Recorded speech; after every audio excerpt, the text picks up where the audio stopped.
आज प्रदेश के पदाधिकारी, मोर्चों के प्रदेश अध्यक्ष, पार्टी के जिलों के जिलाध्यक्ष, उनकी एक बैठक अभी हुई है। बैठक का विधिवत रूप से समापन के बाद अभी सब लोग बैठेंगे और अगले सारे कार्यक्रमों के बारे में विस्तृत रूप से चर्चा होगी। इस बैठक में हम लोगों ने जो आगामी हमारे चिंतन बैठक के सारे कार्यक्रम थे उनकी विस्तृत रूप से चिंता की है। उनकी भूमिका उस कार्यक्रम में क्या रहेगी उनको बताया है। प्रत्येक पदाधिकारी का महीने में कम से कम 10 दिन का प्रवास अपने जहाँ का वो प्रभारी पदाधिकारी है उस जनपद में उनका रहेगा। उसके सारी रूपरेखा तैयार वो लोग करके और प्रवास की पूरी विस्तृत जानकारी प्रत्येक महीने कार्यालय में यहाँ देने उनको है। तो इस प्रकार से हमने जो कार्यक्रम तय किए हैं अगले 2 महीने के, वो 2 महीने के हमारे कार्यक्रम हमारे 252 मंडल, 70 विधानसभा और 14 हमारे संगठनात्मक जिले, इन सब में कार्यक्रम किसी न किसी रूप में होंगे। इसी बीच में हमारे कार्यक्रम जो बूथ के, जो शक्ति केंद्रों के, उनकी रूपरेखा भी तैयार हम लोगों ने कर लिया है। वो कार्यक्रम भी इसी बीच में उनका हो जाएगा। इस बीच में अगस्त के महीने से हमारे जो 70 विधानसभाओं में हमारे विस्तारक योजना है, पूर्णकालिक योजना है, वो भी शुरू हो जाएगी। 70 हमारे पूर्णकालिक प्रत्येक विधानसभा में विधानसभा के कार्यों के लिए चले जाएंगे। इस बीच में प्रत्येक विधानसभा में विधानसभा का प्रभारी और संयोजक, उसकी घोषणा भी हो जाएगी। इस बीच में हमारा जो सोशल मीडिया और मीडिया है, उन दोनों की वर्कशॉप भी हम लोग करने वाले हैं, दोनों की। तो ये इस राष्ट्रीय अध्यक्ष जी का कार्यक्रम की डेट वहाँ से आएगी। उनके 10 तरह के कार्यक्रम होंगे, वो भी हम लोगों ने तय किए हैं। सर, मंत्रियों के कुछ प्रवास को लेकर, हाँ, मंत्रियों के, हमारे जो मंत्री हैं प्रत्येक मंत्री के कम से कम 22 कार्यक्रम प्रत्येक मंडल में, यानी 22 मंडलों में प्रत्येक मंत्री का कार्यक्रम होगा, जिसमें हमारा पदाधिकारी साथ रहेगा। दिसंबर तक के कार्यक्रम तय हैं। अभी हम 1-1 महीना कर, दिसंबर तक के कार्यक्रम हमने तय कर लिए, लेकिन मॉनिटरिंग के हिसाब से हम वही 1-1, 2-2 महीने लेके बढ़ रहे हैं। ये मंत्री प्रभारी जिलों में जाएंगे, सारे मंत्री में प्रभारी जिलों में जाएंगे। प्रत्येक का लगभग जो एवरेज आ रहा है वो 24 और 25 के बीच में उनका 1-1 मंत्री का मंडल प्रवास रहेगा। कल सुबह हमारी जो हमारे सारे मोर्चे हैं, मोर्चे के समस्त पदाधिकारी अध्यक्षों के साथ कल उनकी मीटिंग है। वो यहाँ नहीं होनी थी, जहाँ हुई मैं फिर बताऊंगा। दिल्ली में आप थे?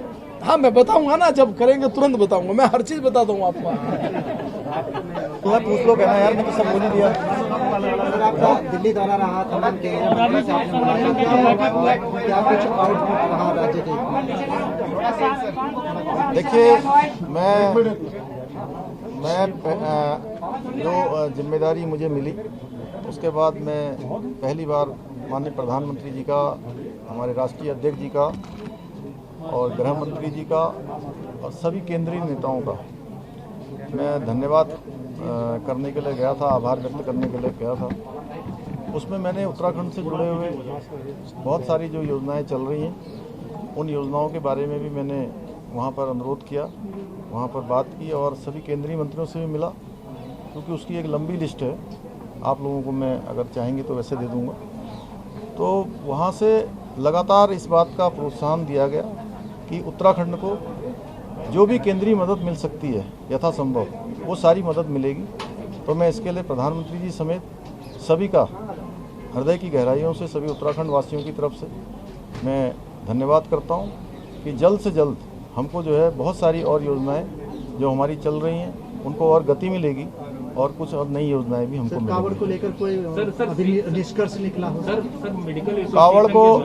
कावड़ को लेकर देखिए, कावड़ केवल उत्तराखंड का विषय नहीं है।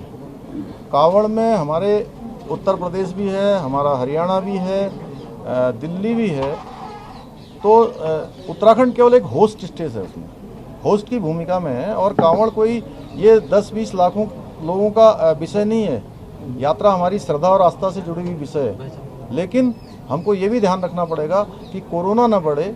ऐसा न हो कि कोरोना के कारण से लोगों की जान माल को खतरा हो। इसलिए हमारी पहली प्राथमिकता है कि लोगों की जान माल सुरक्षित रहे, और आस्था और श्रद्धा के विषय में भगवान को भी अच्छा नहीं लगेगा कि किसी की जान जाएगी। कैंसिल कर दिया सर यात्रा?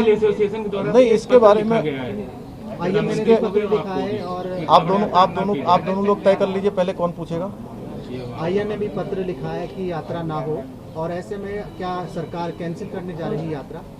नहीं, हमने अभी अधिकारी लेवल की बैठक करी थी, इसके बाद अभी हम उच्च स्तरीय बैठक भी अगर जरूरत पड़ेगी तो करेंगे। और जान माल की सुरक्षा हमारे लिए पहली प्राथमिकता है। किसी की भी जान जो है खतरे में न जाए, चाहे कांवड़ यात्रा वाले हों चाहे वो अन्य हों।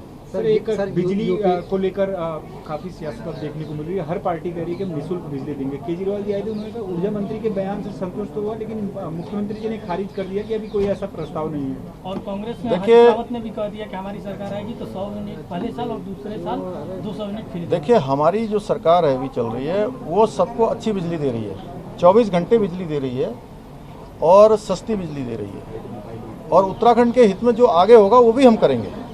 सर, जनसंख्या नियंत्रण को लेकर आपका स्टैंड क्या है, क्योंकि पड़ोसी राज्य उत्तर प्रदेश लागू कर रहा है? देखिए, जनसंख्या भी है, भू कानून भी है, और भी कई सारे कानून हैं और कई सारे एक्ट जो बने हुए हैं। जो भी उत्तराखंड राज्य के हित में होगा, उत्तराखंड की जनमानस के लिए जरूरी होगा, उसको हम अमल में लाएंगे।